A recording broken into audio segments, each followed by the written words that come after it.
Hi, everyone, and welcome to another edition of Support Ukraine Live. This one, we're going to go straight through the info or go straight through the intro and kind of power through it because we've got several different speakers that we want to honor their time, including one person who it's even 11 p.m. at night right now. And so I'm going to bring her up in just a few minutes. But if you're watching this live, what we would love to do is just to help with the algorithm to get more eyeballs on this, just to show your support. We'd be honored if you dropped a comment. So you can simply leave, if you're watching on YouTube or if you're watching on LinkedIn, you can simply leave a comment of where you're watching from. Maybe since I just mentioned that it's 11 p.m. at night, you can drop in what time zone you're in and what time it is for you.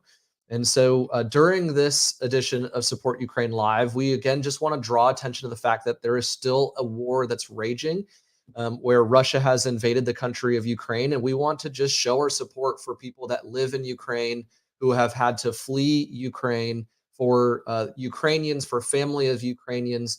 And we want to show our support in several different ways. We can do that simply through sharing information like what we're about to do. We can share that through listening to news stories.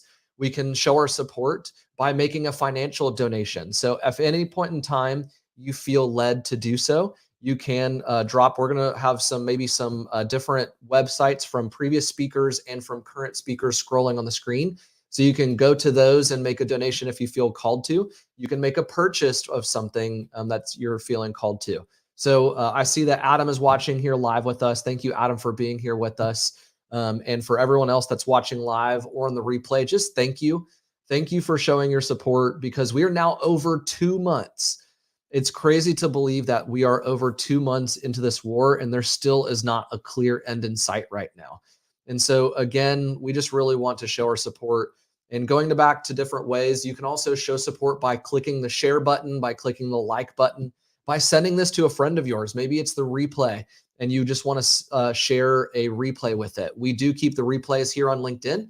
We also have a YouTube channel that we can drop in the comments where you can see previous streams. You can hear from previous speakers and previous stories. And again, we're just here to show the people of Ukraine their support and letting them know that they are not alone. I know that the world has really come together to show support in Ukraine by supporting Ukrainian businesses. That's a way that we can show support.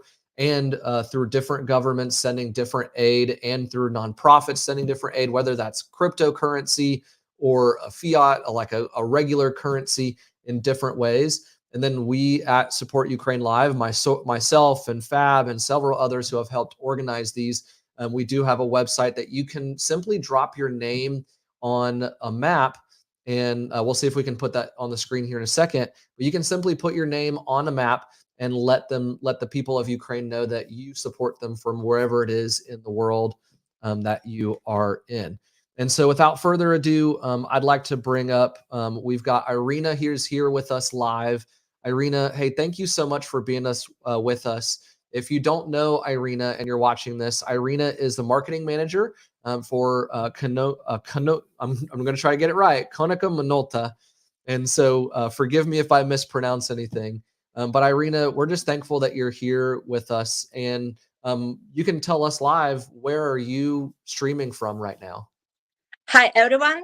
I am Marina. I work for Konica Minolta, but I have to mention that I am responsible only for Ukrainian market, and my work has absolutely changed for now. And this is a global company. Now I am in Lublin, but this is Poland. I have a visit of my colleagues who fled Ukraine, and now a lot of my colleagues are here in Lublin, and I live between west of Ukraine, Lviv, and Lublin, Poland. Because I decided to stay in Ukraine with my husband. As you know, we have a martial law, and men cannot to cross the border, and I decided to stay with him, and I guess that was the best of my decisions for this time. So I live moving between Poland and Ukraine for now, and I take everything from this ways. I can support my colleagues. I can support the family of my colleagues. I can support my relatives, my friends, my neighbors, and bring them all the necessary things we cannot buy in Ukraine. Tell us a little bit more about that, Irina. Like, what are some of the things that you're bringing that you can't buy in Ukraine that you used to be able to, but now you can't anymore? I have a very sad story. It was about second week of the war. I had a call with my mom, and she was crying. Um, she told me that she couldn't buy any medicines for my granny, which has a cancer, and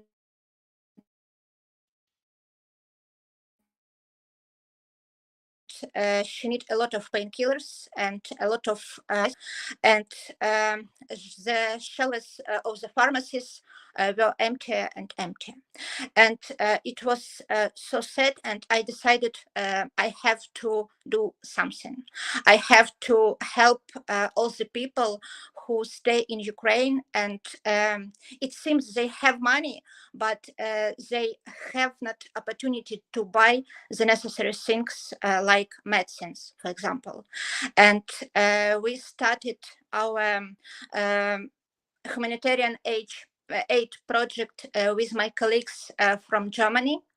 I had a chat with my colleagues, and they decided to help us, and we started to develop our humanitarian aid um, delivery to Ukraine.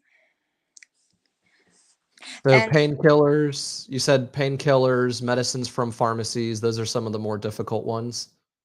yes, because the largest warehouses of our national pharmaceutical companies were destroyed, and logistics supply chain were destroyed also when Kiev region was occupied, and small cities around the Ukraine, it's they were safe cities. They were cities without danger, but nothing were on the shelves in the in the shops and in the pharmacies. For example, I had a lot of friends who have newborns, for example, and it was a time when they couldn't buy any diapers, for example, any child formulas, any necessary things for their infants, for example.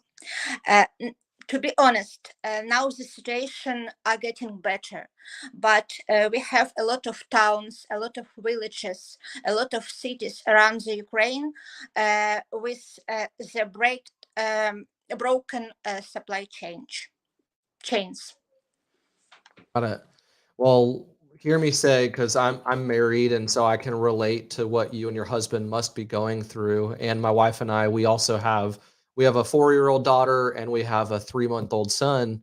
And so like that would be a very trying and difficult situation to not only for your grandmother and for your mom to not be able to get the medicines that they need, but also simple things like diapers and formulas like that that can be a scary thing, especially when you have a newborn because they don't understand why you can't feed them or why you can't like why you don't have a fresh diaper for them, right? They just they don't comprehend it. And so being a parent and being a husband or a wife like what you and your husband are going through, that can't have been easy. And I'm thankful that you seem like you've got a positive attitude, and you said these 5 words that I think are really important for a lot of us to hear. You said, "I have to do something." And I think that that's something that those 5 words are still something that a lot of us need to hear and a lot of us need to feel because the war is still going, right? And I'm so glad you also said that it is getting better, but there's still a lot of cities that have the broken supply chains that they're not getting what they needed. So it's good for all of us to hear that this is still going on, and just to be reminded that there is still work to be done in order to help Ukraine and to help these small cities and to help the people. That's the biggest thing, right? So, a question for you: is it okay if I ask about your husband? Yes. So, how often do you get to talk with them, since you're going back and forth between Ukraine and Poland? Do you get to go and see him when you go back to Ukraine, or is he off in a different city somewhere? Um, I visit Lublin, Poland, every second week of the month, and my husband has absolutely accepted my decisions, because I have one point you have to understand. It was the situation when it's my job. I imagine that this is my business trips, for example, a lot of business trips, and you have to understand this way is safe. It's not danger, because Lviv near the border, and Lublin is not so far from the border. Also, I have about 4 or 5 hours to go to the Lublin from my rented flat in Lviv. So 4 to 5 hours travel time, and then you get to see your husband, you said about once every 2 weeks or so? Yes, I 1 week I spent with my husband, and 1 week I spent with my colleagues here. Got it. Got it. Well, for anyone that's, I mean, so we're streaming to LinkedIn, which is of course a professional network, and so I'm sure there's a lot of us that can relate to travel for work. And what you're doing is a little bit, you definitely are traveling for work, but it's a little bit different work than what you're used to, right? Because you said you were the marketing manager, and now you're traveling back and forth and you're delivering supplies as part of your job, right? Yes, because I a lot of my colleagues, my top managers, my closest colleagues, are fled have fled Ukraine, and now they are here in Lublin, and they haven't any possibilities to help our colleagues who decided to stay in Ukraine, but I can.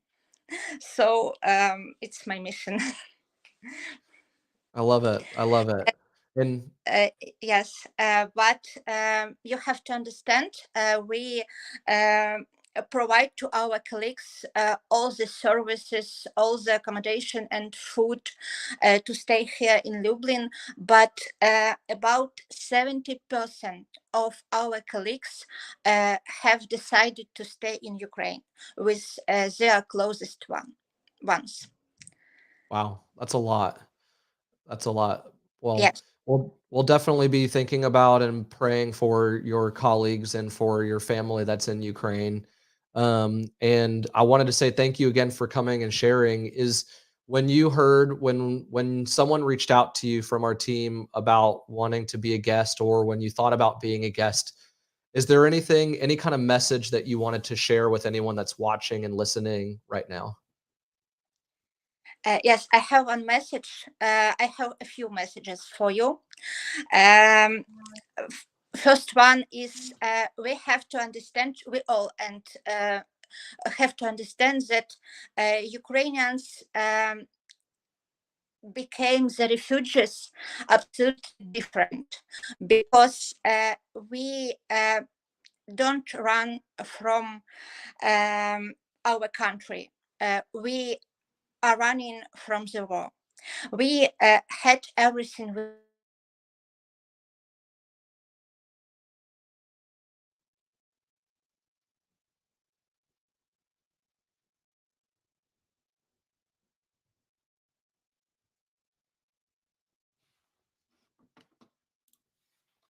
Oh, it looks like we lost Irina here for a minute, and we'll wait for her to come back. I think it's interesting this concept that she was sharing with all of us, and what I wrote down, and I would love to hear the rest of her message when we get her back. But Ukrainians became refugees, and they're not running from their country. And then Irina, you were sharing with us that Ukrainians aren't fleeing from the country, but you're fleeing from the war. And then it cut out for a minute. So Yes, and I'm sorry, I have trouble with connections. So we have to understand we had everything. We had money, we had good jobs, we used to get to have a good to have a good food, to drink a good wine, to visit the restaurants, and so on and so far. And we wanted to get back to our usual life. And sometimes people see us in good clothes, for example, and don't want to help. And I mentioned this statistics, for example. And the second message I want to share, that we have to keep in mind, then we have to focus on supporting our army, because if we don't support army now, we will support our people tomorrow. well, thank you for sharing those messages with us. Is there any way in particular that you think that the world can support the Ukrainian army alongside the Ukrainian people? um, I prefer to support both. I don't Got it. know what will be better, but we have to keep in mind this message, Okay. Well, Arena, because hey, everyone go wanted to help people. It's easy to help people, but ahead. it is more harder to help army, for example. Right. Totally. Well, Irina, thank you so much for being here with us. I know that it's late at night. I know that you're traveling back and forth. Before you sign off, is there anything else that you'd like to share with anyone who watches either this live or the replay? Excuse me, trouble with connections. Could you repeat? Yeah, before you sign off and we let you go, because I know it's late at night, is there any last word, any last message that you would like to share with anyone who's watching right now? Uh, Thank you, everyone who support Ukraine, who stay with Ukraine. It's really important for us to understand we are not alone. Each message, each post, each repost, each comments in LinkedIn, on Facebook, on other websites and social medias, they are so important for us. And each donations and each help and support you provide to our people. But because I've get that when you support, it doesn't matter what how you do it, what you donate. It's more important you do it. uh, this is from my side, and thank you everyone for your support. Well, Irina, that was well said. And again, thank you for your time. Thank you for sharing with us a little bit more about your story. Where can people find you? Should they find you on LinkedIn to if they want to send you a Yes, message, just an encouraging word? yes, of course. I'm on LinkedIn, I'm online every time. So I'm waiting for your message. I'm waiting for your following, and add me to your connection also. And I'm going to do that as well. So Irina, it was very nice meeting you. And again, thank you for being here with us. Thank you. Nice to meet you. Bye, Irina. Well, I loved what she said there at the end, and it's something that we've said time and again on this stream, and I'm sure that other people are saying as well. A one simple way that you can show your support is by liking, commenting, sharing, and you can do that. And please make sure though that you're doing so and you verify and you look at the source of what you're sharing so that you're sharing accurate information and not disinformation or misinformation. So, but one small like, one small comment, one small direct message, you can reach out to Irina directly. You can comment on her post or someone else's post. And so, with that, thank you again for being here with us. And we're going to move on to the next speaker. So, this next interview is a conversation that we got to have a little while ago. So, the times might have changed a little bit. There might be slightly different scenarios and situations, but the stories are no less important for us to hear. So, if you would, please check out this next interview that we have for you. All right, so our next guest that we have with us here today is Daria. And Daria is actually sitting in Mykolaiv, Ukraine, which is on the southern side. And I'm going to show you where in just a second. So here, let me pull it up. So right here, Mykolaiv, you can see sits between Odessa. And if I scroll in a little bit more right here, this is occupied Kherson. And so Mykolaiv is on the southern side of Ukraine. So if I scroll out, you can see it's on the south side on the coast. And over here, there's a lot of news coming out of Mariupol and the destruction that's happening there. And in Mykolaiv, I know that even just right before we hit the record button, Daria was telling us that there was a bomb that went off at 7 a.m. in the city that she's in Mykolaiv. And I believe a friend's house was damaged, is what you were telling us. So, Daria, hey, thank you for being here with us. And Hi, nice to meet you. yeah, nice to meet you virtually. I wish it could have been under better circumstances, but I know that this is the goal of this is just to provide a place for you to share your story and a little bit more about what's going on. And part of your story that you just mentioned is you are the business development manager for a small marketing agency. And that marketing agency is called C Marketing. It stands for Complex Marketing Solutions, it looks like. I'm on your website right now, which looks awesome. And let's see if I can share this website because this is it's just a great looking website. If you're looking for a marketing agency, this is a really simple and clean website. And so the it says what you get is industry expertise, you get reliability. What they have is professional delivery, you get a clear outcome. What they have is transparency, a cost-effective solution. And at the very bottom, one of the things that also stood out is there's 3 locations because the very top it says born in Ukraine. And so Kyiv, Ukraine, Irvine, United States, and Mykolaiv, Ukraine, which is where you are. And so if someone is watching this and you're looking for a great marketing agency and wants to also support Ukraine, one way that you can do that is either by sharing this with someone. So the website is there on the link, cmarketing.one. You can share that with someone that maybe they're looking for some marketing support. Maybe your company is looking for some marketing support. But I think you also mentioned that you guys are donating 20% of the profits of the company or the revenue of the company to help with the war efforts. Is that correct? Yes, 100% correct. We donate 20% of every our income. It can be anything, a small design, some small works or huge works, doesn't matter. We donate 20% to the organization called Come Back Alive. This organization works from 2014 when the war in Ukraine actually started, not now. Now it is like the next branch of the war. As I know, because we spoke with some people from this organization, they were fighting in like our eastern area back in 2014, yeah.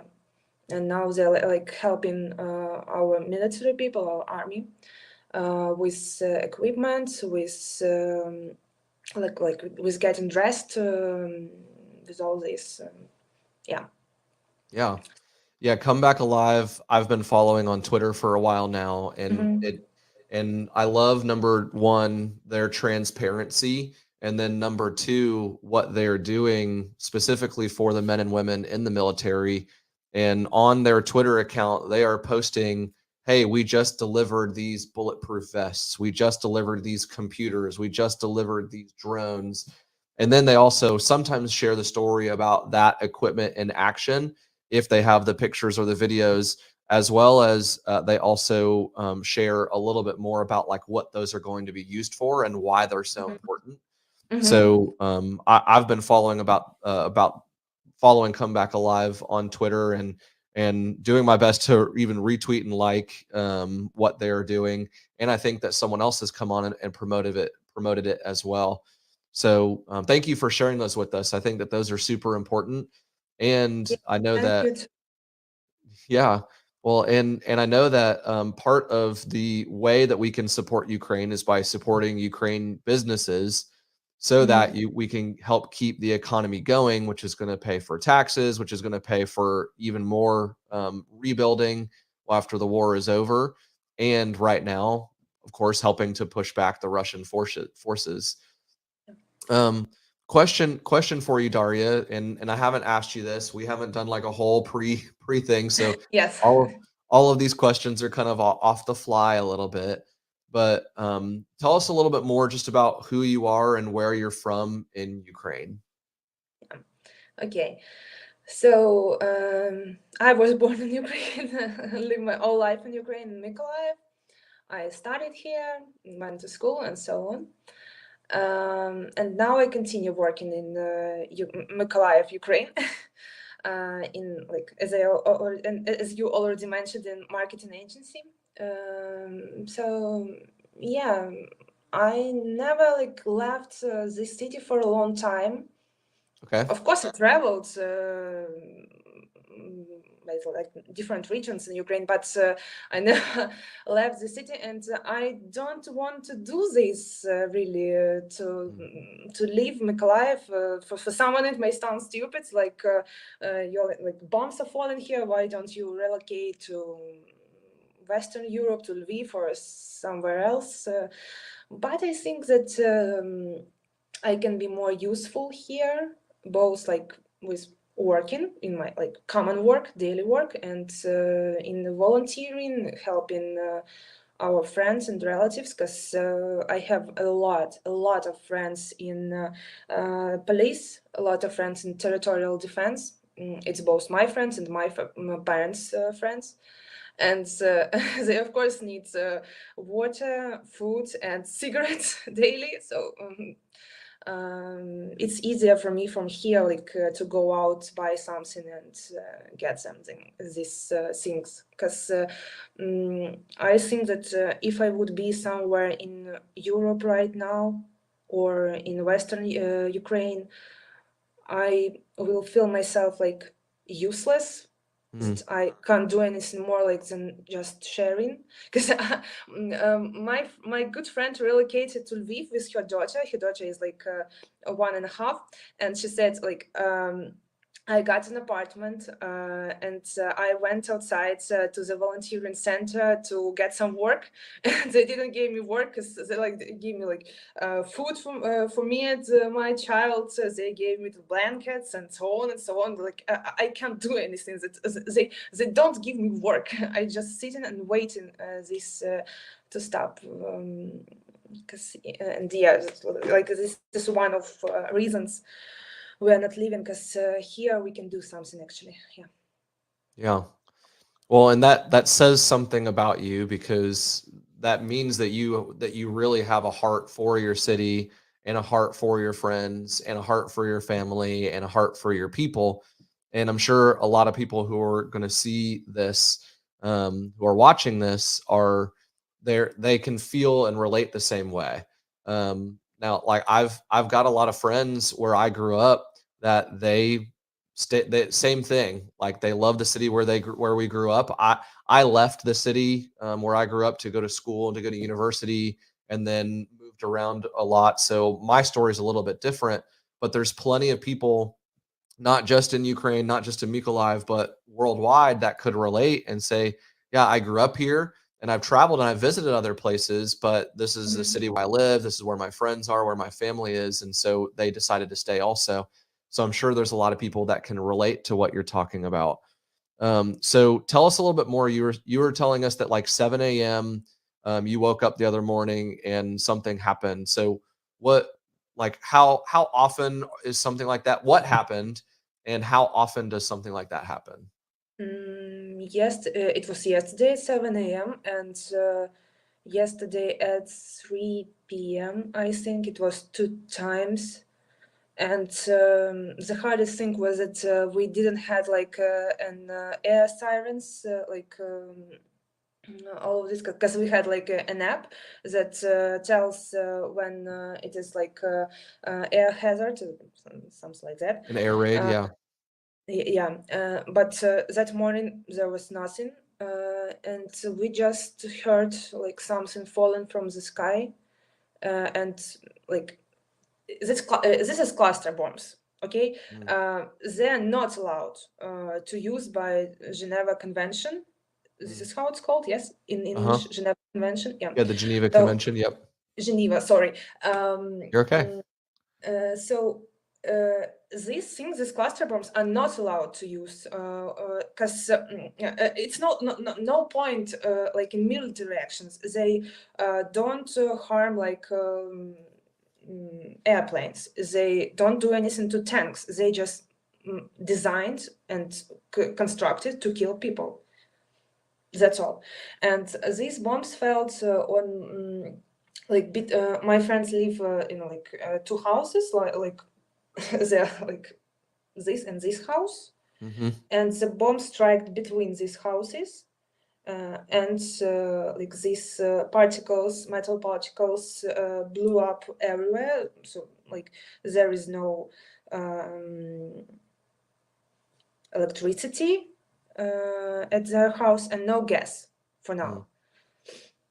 Yeah, and so in other part of the city at 3 p.m. there was also cluster bombs that hit like a little outside market where people were selling products and like fruits, vegetables, and so on, and it hit on this market, and like 9 killed people, just who were trying to buy something, to eat something, who were like traveling, like going on bus to their work and somewhere else. Like, just what we don't have like with on both these areas of our city, we don't have any military activity, any military buildings, nothing, just like sleeping area.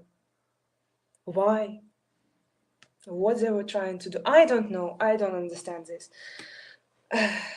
The last, like, coming back to your question, last like 2 or 3 days are the toughest, if like we can talk in these terms. And the first week was very tough because no one knew what to do.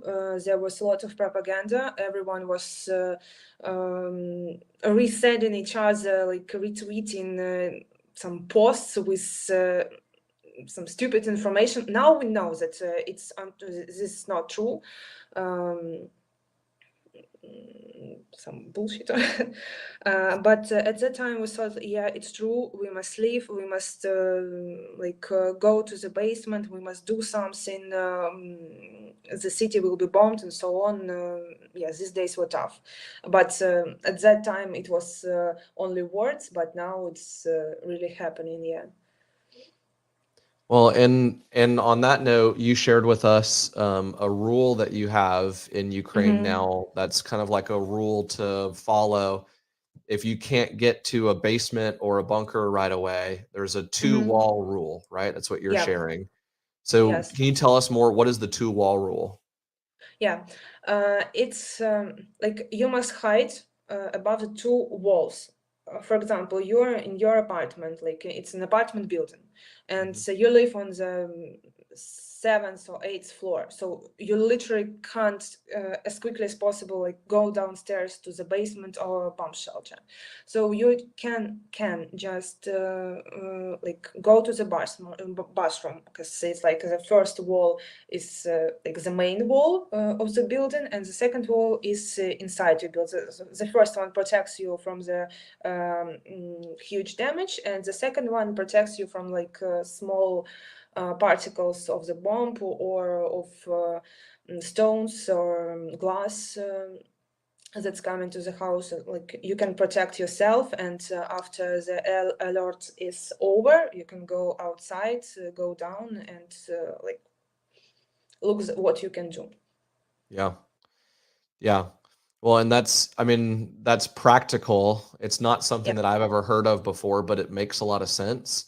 And I'm hopefully you never experience something coming through the first wall. So let me just say that hope I'll be praying for you guys that you'll be safe. And I'm screen sharing right now, and we'll see if we can pull it up. So if someone's wondering what a cluster bomb looks like, just by simply Googling it, this is a website that is sharing, well, what is a cluster bomb? And you can see on the left side this diagram where it's a bomb, and inside of it, it breaks apart, and there are multiple bombs inside, and they will spread apart to do as much damage to a certain area as possible. And it does look as if there is a convention that over 120 countries agreed to stop using them. And of initial report that I read is in February of 2021. So a little more than a year now, it looks like they're not supposed to be used. It might go back to further than that. That was just something that just a very brief look. So if someone's interested, you can look for it yourself. But that's what a cluster bomb looks like. And so I'm curious for everyone, what does it sound like? You said that you woke up and you heard it falling from the sky. What does that sound like? At first, it sounds like a whistle from the sky, Okay. or you hear like the strong wind, something like that, something between strong wind and whistle. Okay. And then in like 10-15 seconds, you hear an explosion, the first explosion. Okay. That means that this bomb hit the ground, so it landed somewhere. And then you have from 15 to 30 seconds to hide actually from this bomb. And after these 15-30 seconds, you hear the second explosion. That means that these little particles are being released Got it. and fly everywhere. Yeah. Got it.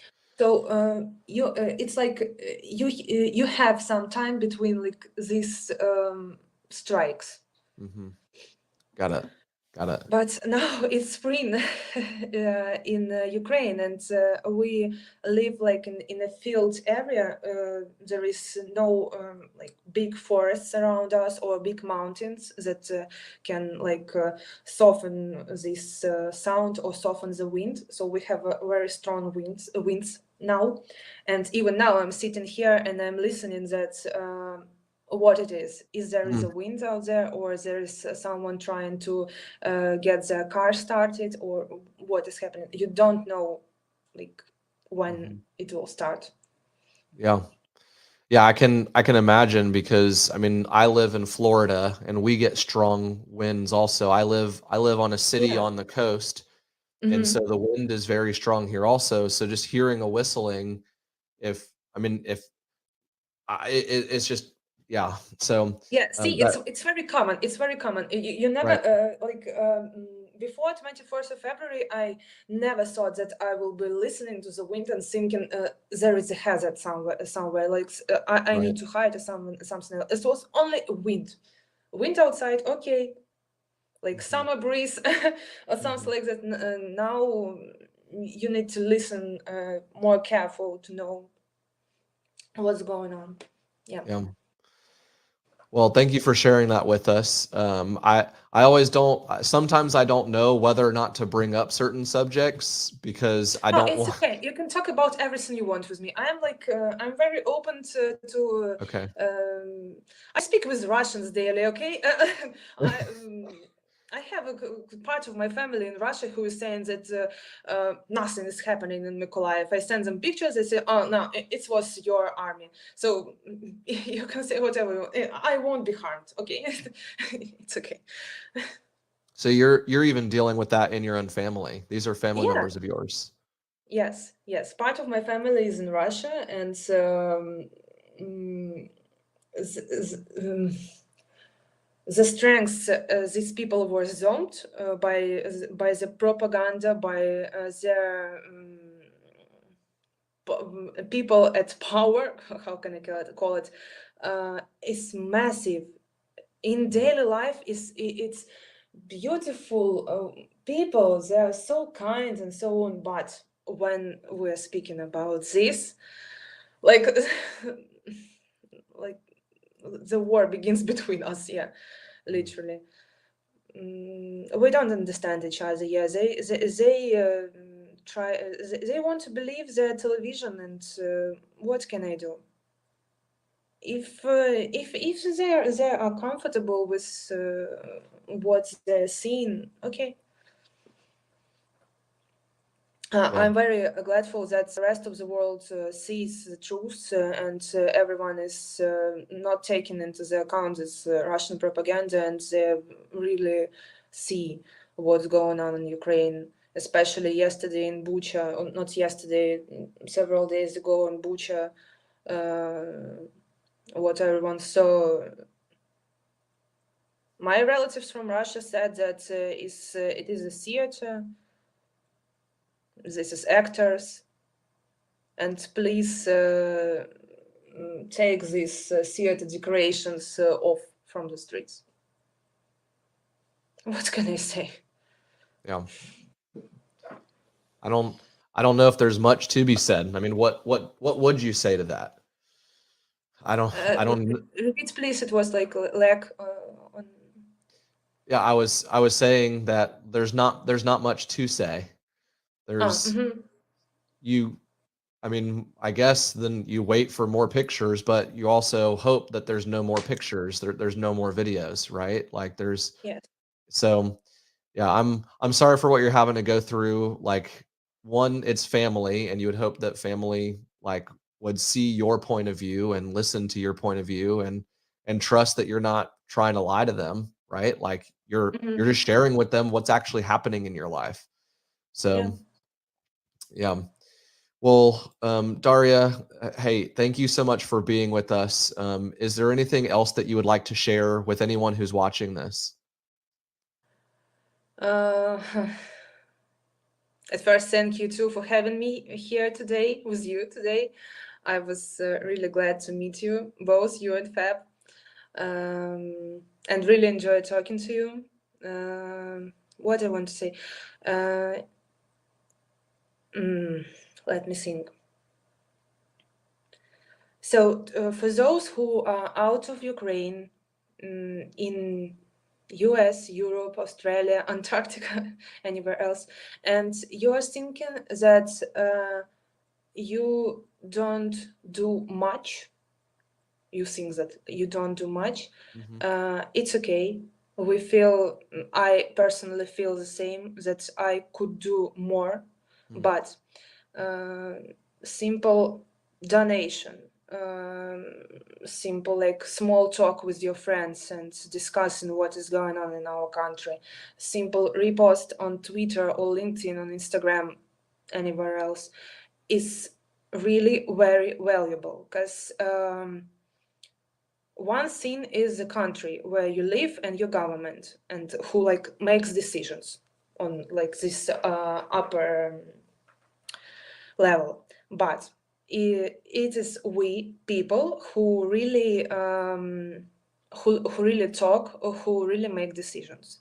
And if all of us today make decisions that it is unfair what is happening in our country and it must be stopped, then it will be stopped. If we will keep silent, if we will forget about it, won't talk about it, or will say, oh, there is a lot of bloggers, influencers online who share these stories, why I must like repost or do something or donate. There are big companies that are like donating millions of dollars. Why must I donate? No, even your small impact is can make like a huge impact to us in Ukraine, because we see you, we hear you, and we are very grateful. And sorry us, sorry for us, for Ukrainians. Sometimes we can be, I think, a little bit aggressive, because we are really angry right now.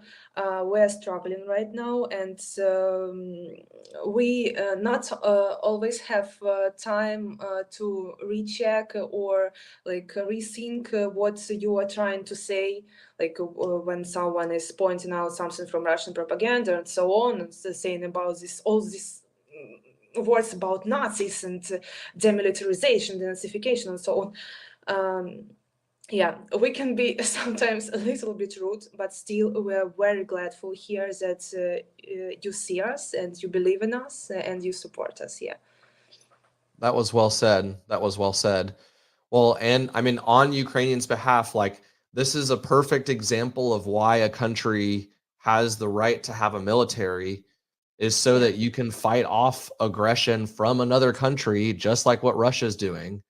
Yes. So the argument for demilitarization doesn't make sense because Russia is using their military rather than demilitarizing themselves. They're saying, no, you need to demilitarize and we're going to send our army in. But then, no, you need an army to fight back their army. So like Yeah. that doesn't make sense. Yeah. And so do not apologize for whatever emotions you're feeling because Ukraine is going through something that like another country like has not gone through in a long, long, long time. And like this is a big deal. This is not something we should get used to. And so Yeah. thank you for saying that and know that like your anger is justified and your whatever like your the fear that you guys have or the anger or the aggression like all of it like do not apologize for that because you guys are all Ukrainians living in Ukraine and all Ukrainians not living in Ukraine you are all going through something that we are not that like I'm not going through Fab's not going through people that are watching this are not more than likely And not going God through bless, also. and God bless. It's it's not happening in your country, and I will never wish anyone from anywhere to feel the same as we do right now. And I know that we will win, and everything will be fine, and everything will be great. But no, never. Even to the my biggest worry, I will never wish to feel this. To be in this to live through it. No, never. Yeah. Yeah, thank you too for having me and for your kind words. Thank you. Well, I thank you. appreciate it. It's so cool. Thank you. Well, I'm thank glad you. that Artom reposted this his live stream, the live stream with him, and I met you and Fab. Thank you so much. Yeah. And if you're watching this and you have a story to tell, Daria just reached out to me on LinkedIn. And so we're just like our goal with this is just to help people like you, Daria, and other people share their stories, share what's going on, share the truth, and also share great ways to support Ukraine, including what's scrolling on the screen. So comebackalive.in.ua is an organization that's helping. I mean, one of their latest tweets that I've got right here is they've collected a large load of quadrocopters, so like drones and network equipment and generators for the Ukrainian army. And so that's a great way to give back. You can also, if you're interested in, or if you need marketing support, everyone needs marketing. Every business needs marketing. And so if you want to hire someone and really support Daria and other people that are at a small marketing group, if you've never worked at a small business, you don't know what it's like to work at a small business, but Yeah. every client helps. And so cmarketing.one is their website. And yeah, thank you, Daria, for being here with us. and I'm learning how to pronounce it correctly, so forgive me if I don't, but Slava Ukraini. Slava Ukraini. Ukraini? Yes, exactly. Yes, it was good. It was really good. And can you say it one more time, please? Slava Ukraini. Heroям slava. So glory to Ukraine, glory to heroes. Well, glory to Ukraine and glory to heroes. And Daria will be praying for you. Thanks for being here with us. Thank you too. So as you can see, that conversation took place a couple of weeks ago, but things have not necessarily changed for the better in a lot of those cities. Sometimes there is a lot that's happening in both Eastern and Western and Central Ukraine. And so it's really important for all of us to do exactly what Daria has said, what Irina has shared, which is just to keep paying attention, which is why we're here today. And so with that, I want to go straight into the next interview. This is an interview between Warwick and a gentleman named Warwick and a gentleman named Paul. Forgive me if I'm a little tongue-tied, but please check this out. Group Chief Executive Officer of Overdose. Paul, welcome. Thanks, Warwick. Really happy to be here, mate. Now, I need to know, who are Overdose? You've got a bit of a New Zealand accent going on there, but I understand that you're way beyond New Zealand. So give us a bit of a rundown. Who are Overdose? Sure. So Overdose is a digital commerce consultancy. We work with merchants the world over to help them design, build, launch, grow, find customers, everything you would expect to need to do to run a digital online store. Now, I heard you described as an anti-agency agency. So what is an anti-agency agency? How can you be against the very thing that you purport to be? Sure, it's an interesting thing. It was actually something that one of our clients called us, because when we started working with them, we'd obviously taken over from another partner of theirs, and what they found was a group of people who were just hyper passionate about their business and helping them accelerate. And so that term anti-agency was really a phrase coined by a client who found us to be entirely different to the experiences that it had in the past. So that being the case, obviously the difference for you is the people. So how are your people so passionate about your client's business versus their own? Yeah, it's a really good question, and something that over the last 6 years we've worked really, really hard to understand. Our business is founded on a really basic principle of finding great talent, fostering that talent, and allowing that talent to flourish in their own ways. We are a human company. We're a people-first company, and what that has ultimately led us to do is put the best talent from wherever it is in the world onto the business that it's best suited to as well. So, you mentioned I have a Kiwi accent. Yeah, that's true. I'm based in Auckland, in New Zealand. This is where our company was founded, and where we spent our first year figuring out what it is that we do. What we found out really quickly was that the way that we operate, the services that we have, and the knowledge and skills that we bring to bear on the clients that we have is international, right? It doesn't have a language. It is just pure and utter skill and talent, and bringing the best of that to bear. One thing that we did really early on is we believed in this remote concept, so we could find talent anywhere, and that talent happened to typically be in Eastern Europe and in Ukraine. So from day one, we operated as an international business, utilizing people that we'd worked with in the past to bring them together underneath the Overdose banner and put them forward in front of our clients here. Now we operate about 500 staff. We're out of 11 offices and 13 offices in 11 different countries around the world, and we're not stopping as well. And a lot of that is built on our foundation of exceptional digital technology talent, and the bulk of that sits with our team in the Ukraine. I'm going to talk about Ukraine in a sec. I just want to talk a little bit about company culture. Obviously, for you, the anti-agency agency, about your people being passionate about their clients, there is something about your culture. With a remote team, how do you keep that strong culture of we are Overdose? Like, is there cultural training you do, or is it just the way things are done around here and people get into it? What do you do to support that culture?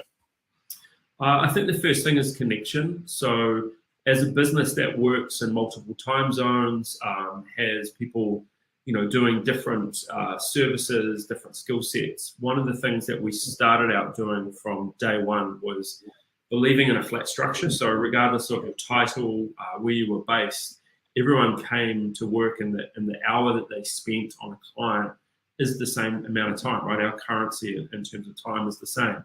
So we built this mutual respect model where regardless of whether you were a grad or a 20-year veteran in the business, regardless if you were in a mature market or a startup market for us, the belief that everyone brought equal amounts of value to the business kind of holds true throughout.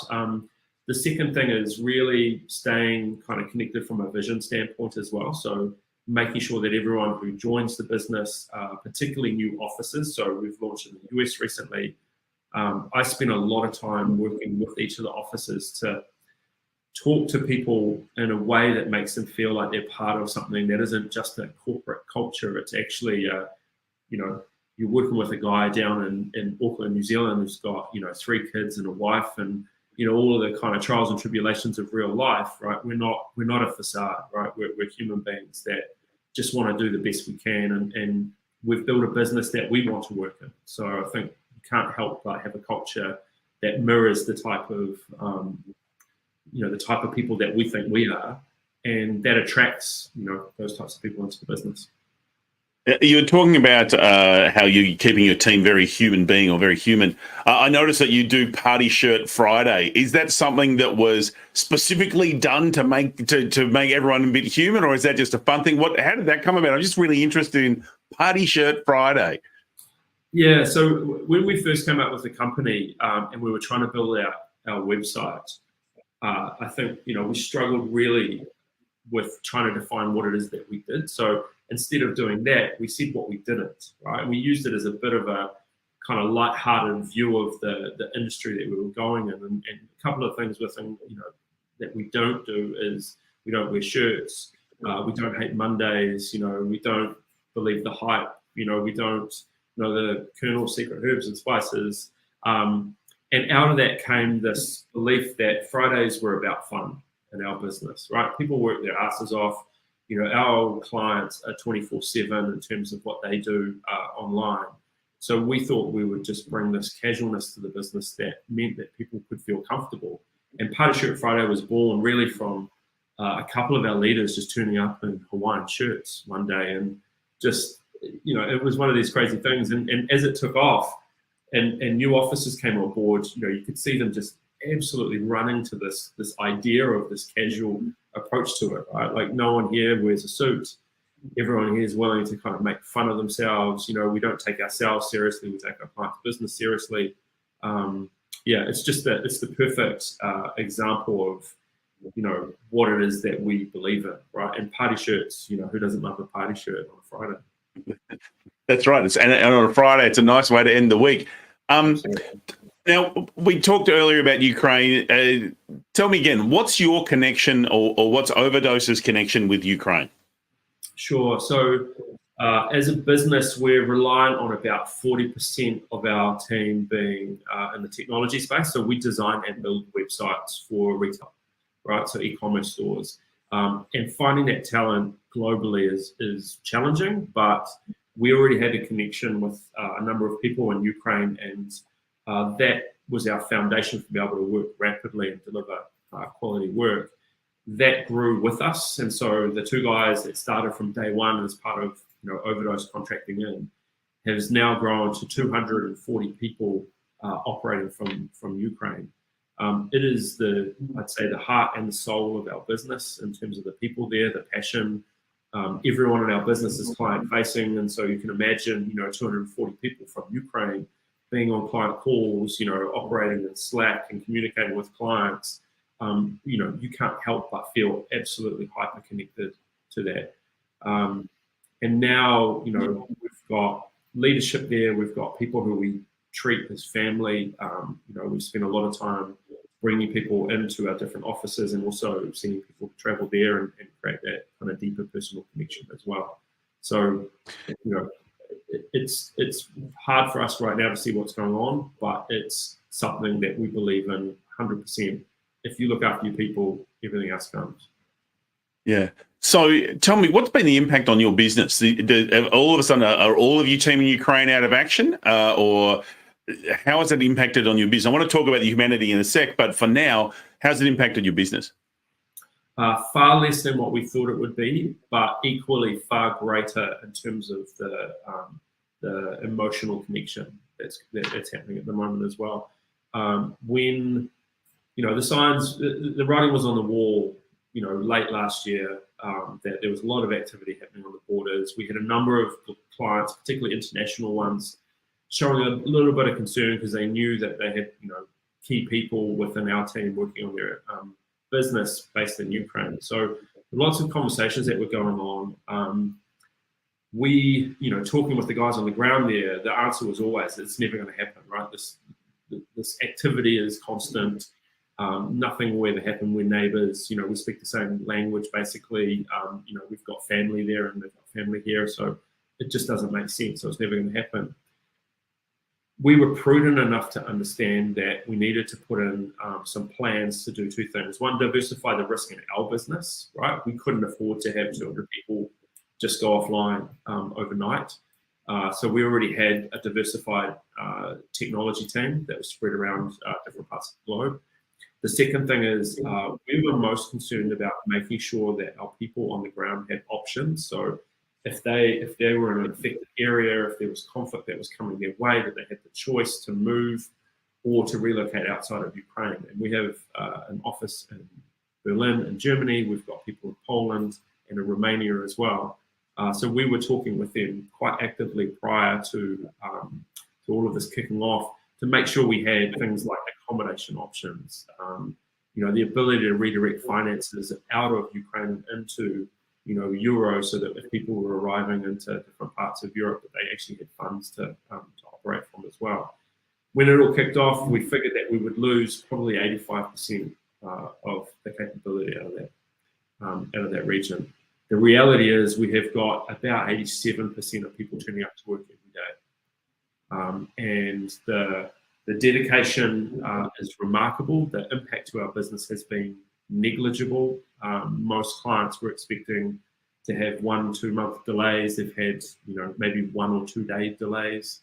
The commitments there, and I say, probably for two reasons. One, the work that these people do is the work they love, right? This is their career. This is what they've built up. If someone took away your career from you, you'd feel pretty lost, and they don't want to feel lost, so that's what they do. Second thing is it's the way that they can stand up to the world and say, we're still strong, we can do what we do, nothing is going to stop us. And it's just remarkable every day. Let's talk about the human cost. Have you, and it seems like a weird question to ask, and I can't believe I'm about to ask it, have you lost any of your staff members in the war? And have any of them lost their houses? The answer to the second question is absolutely. The devastation on the ground is just phenomenal. Many people have been displaced, either moving west in the country and losing everything and leaving everything behind, or having parts, the places they were living occupied for long periods of time as well. Our MD, for example, I was talking to him, multiple times a week for weeks before he said, yeah, by the way, my village is gone. And we're like, what do you mean it's gone? The people there, no, it's flat. So my house, like everything's just gone. And that, when you're talking to people about the kind of machinations of support and work and all that sort of stuff, it's really easy to forget that, people are going through these struggles. Have we lost people? We haven't lost any of our team. We've had people who are still stuck in conflict zones and are working out of bunkers or, coming in and out of contact. One thing that's been really remarkable is the infrastructure that the team there is built to keep track of people. So we know where people are, we know what their intentions are to move, we know whether they've got bigger plans to to migrate out of the country or to stay put or to do what they're doing. So we're fortunate we haven't lost anyone. We have had a couple of people join in the defence of the country, but for the most part, our people are safe, and that's very good for us. Yeah, and it really is hard for us to comprehend sitting here in our homes and our cities when someone says, "Oh yes, our village has gone."